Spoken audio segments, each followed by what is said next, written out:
अस्सलाम वालेकुम नाजरीन। आज हम आपको पानी वाली टैंकी के ऑटोमेटिक स्विच का कनेक्शन करने का तरीका बताएंगे।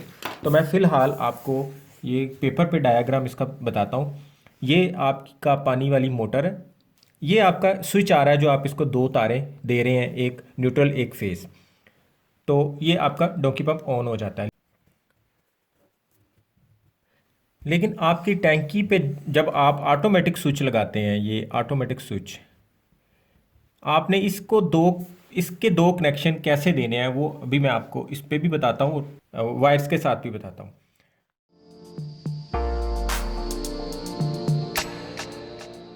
आपका ये दो वायर्स जो मोटर पे जा रहे हैं, आपने इसमें से फेस वाली वायर देख लेनी है।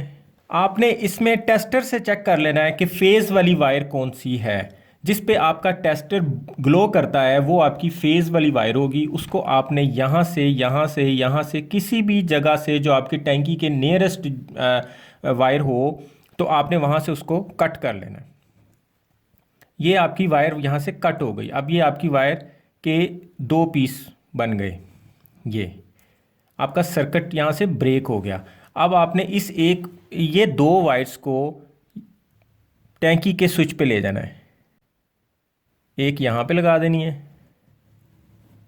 एक यहाँ पे लगा देनी है। इन दो पॉइंट्स पे इन वायर्स को अटैच कर देना है। उसके बाद आप जब स्विच लगाएंगे तो आपका ये टैंकी वाला जो ओवरफ्लो स्विच है, ओवरफ्लो स्विच इसको जब ऑन करवाएगा तो आपकी मोटर चलेगी, अदरवाइज़ नहीं। मैं आपको दूसरे तरीके से भी दिखा देता हूँ। आप सपोज कर लें कि आपका ये वाटर पंप का स्विच है और ये आपके मोटर को लगा हुआ है। अभी आपने क्या करना है, आप इसको ऑन करते हैं तो आपकी मोटर यहाँ से मोटर ऑन हो जाती है। अभी आपने क्या क्या करना है कि आपने ये सपोज कर लें कि टैंकी वाला ये टैंकी का स्विच है जो मैंने आपको पहले वाली वीडियोस में भी दिखा दिया हुआ है सारा। तो आपका ये टैंकी वाला स्विच है। आपने सिंपली इन दो वायर्स में से फेस को, ये जो रेड कलर की वायर होती है ये फेस की होती है, इसको आपने सेंटर से ब्रेक कर लेना है। जो भी नियरेस्ट पॉइंट हो इसका, यहाँ से या यहाँ से, आपने इसको यहाँ से, हमारा इस वक्त ये इस जगह से अगर नज़दीक पड़ रहा है तो हम इसको यहाँ से कट कर देते हैं।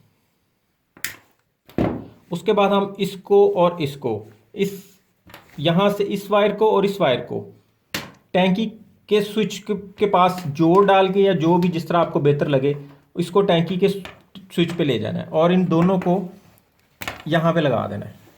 एक को यहाँ ज्वाइंट कर देना है, एक को यहाँ ज्वाइंट कर देना। उसके बाद आपका टैंकी का सर्किट कंप्लीट हो जाएगा। आपका टैंकी का ओवरफ्लो स्विच जो है वो वर्क करना शुरू हो जाएगा। और आपने ये वाला स्विच बस लगा के भूल जाना है।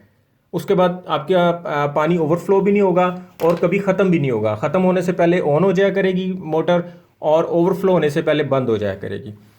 आज के लिए इतना ही। अपना ख्याल रखिएगा। बहुत बहुत शुक्रिया। अल्लाह हाफ़िज़।